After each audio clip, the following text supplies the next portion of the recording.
Assalamualaikum warahmatullahi wabarakatuh. Salam sejahtera semuanya. Berbicara tentang dunia fotografi, tentunya kita sangat akrab dengan istilah triangle exposure. Exposure triangle atau segitiga exposure. Yang mana di dalam kita mengambil sebuah gambar, tentunya kita harus memahami dulu tentang tiga istilah tadi. Bukan tiga istilah ya. Tiga istilah di dalam exposure triangle. Yang pertama ada diafragma atau aperture. Yang kedua ada shutter speed dan yang ketiga adalah ISO. Yang pertama aperture terlebih dahulu. Jadi aperture itu adalah biasa juga disebut dengan diafragma ataupun bukaan. Jadi ibaratkan sebuah gorden di jendela. Jadi kita membuka lensa itu besar atau kecil, kegunaannya adalah seberapa besar kita membutuhkan cahaya dan seberapa sedikit juga kita membuka cahaya. Ketika kita membuka lensa kita menjadi besar atau menggunakan aperture yang besar, tentunya cahaya yang masuk itu akan sangat banyak. Sebaliknya, apabila kita menggunakan aperture yang kecil, kita membutuhkan sedikit cahaya dan tentunya cahaya yang masuk itu akan lumayan sedikit. Namun kalau di dalam diafragma atau aperture ini, angkanya semakin besar itu menandakan diafragmanya semakin kecil. Misalnya f10, f11, f12, f16. Dan sebaliknya, angkanya kecil itu menandakan bahwa aperture-nya besar. Misalnya 0,9, 1,4, 1,6. Dan biasanya kalau kita menggunakan aperture yang besar, misalnya f1.4 atau f1.8, itu titik fokusnya apabila kita mengambil gambar sebuah benda atau manusia, background-nya akan ngeblur. Jadi fokus di depan itu adalah yang paling fokus atau ketajamannya, dan di belakang objek yang paling dekat dengan lensa itu akan tampak ngeblur. Sebaliknya apabila kita ingin mengambil fokusnya di belakang objek, maka objeknya akan ngeblur. Dan biasanya kalau untuk menggunakan aperture yang kecil, itu kita ingin memperlihatkan background-nya itu tampak juga lumayan tajam. Bisa untuk foto landscape atau foto apalagi ya yang menggunakan aperture besar ya. Foto langit, foto yang pokoknya kita membutuhkan objeknya jelas, background-nya juga jelas. Lalu ada shutter speed. Shutter speed adalah seberapa cepat cahaya yang kita gunakan di dalam kamera kita. Bisa kecepatan tinggi dan juga bisa kecepatan yang rendah. Shutter speed yang cepat itu biasanya 1/1000, 1/2000, 1/4000.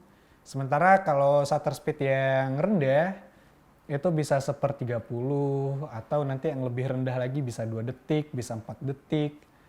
Shutter speed yang tinggi itu kita butuhkan untuk foto-foto dengan pergerakan objek yang cepat.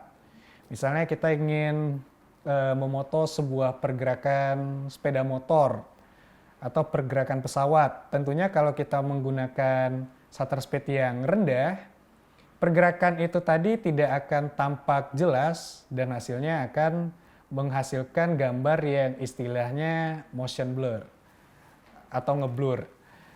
Lalu sebaliknya kalau kita ingin menggunakan shutter speed yang rendah, itu ada istilah di dalam dunia fotografi adalah slow speed. Itu kita juga bisa memoto pergerakan-pergerakan yang sekiranya apabila kita menggunakan shutter speed yang rendah akan menghasilkan karya seni yang lebih indah lagi. Misalnya kita ingin memoto cahaya mobil di malam hari. Apabila kita menggunakan shutter speed yang rendah, maka cahaya-cahaya tersebut akan membentuk sebuah garis atau sebuah pola. Dan biasanya, kalau shutter speed yang kita gunakan itu tinggi, karena kecepatan cahayanya tinggi yang kita gunakan di kamera kita, maka gambar yang dihasilkan akan lumayan gelap, karena cahaya yang masuk itu sangat cepat. Namun, kalau kita menggunakan shutter speed yang rendah, itu cahaya yang masuk karena lumayan lama masuk ke kamera, maka cahaya yang masuk itu akan lumayan banyak atau lebih terang.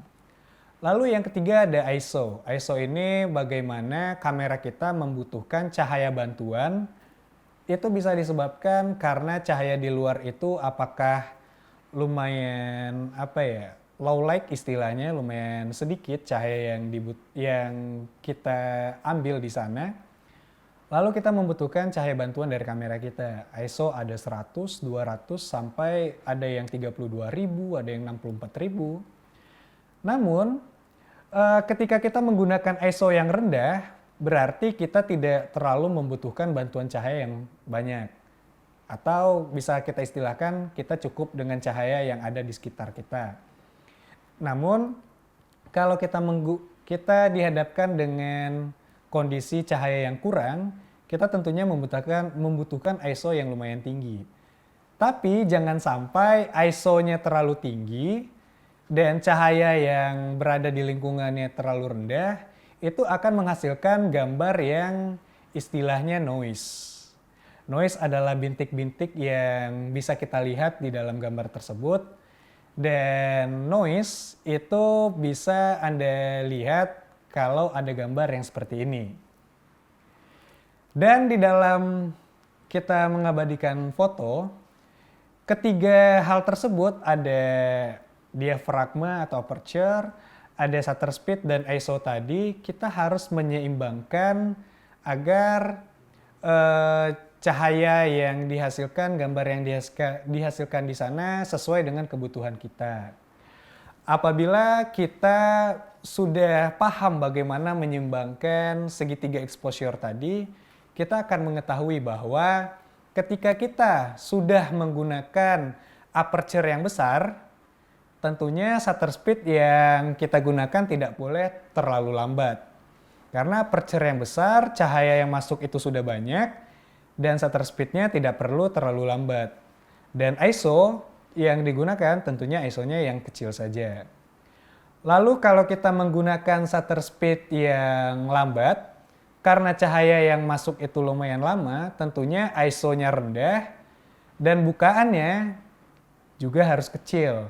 Karena shutter speed yang lambat menandakan cahaya yang masuk itu membutuhkan waktu yang lama dan tentunya karena lama cahayanya semakin terang, bukaannya tidak boleh yang besar. Karena cahaya masuk itu tidak boleh terlalu banyak dan shutter speednya juga harus yang lumayan cepat. Karena cahaya yang dihasilkan dari shutter speed yang lumayan cepat itu akan bisa menyeimbangkan shutter speed yang lambat tadi. Kalau ISO yang tinggi, ISO tinggi itu karena cahayanya terang, bantuan cahayanya banyak, kita menggunakan aperture yang lambat dan juga shutter speed yang cepat.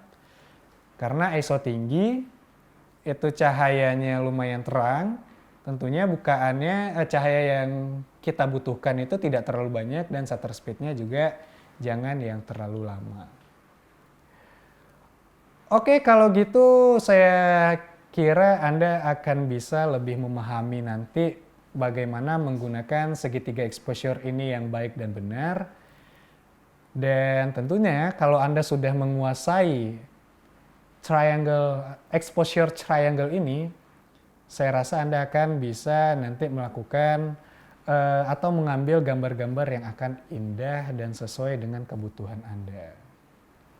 Sekian dari saya. Wassalam.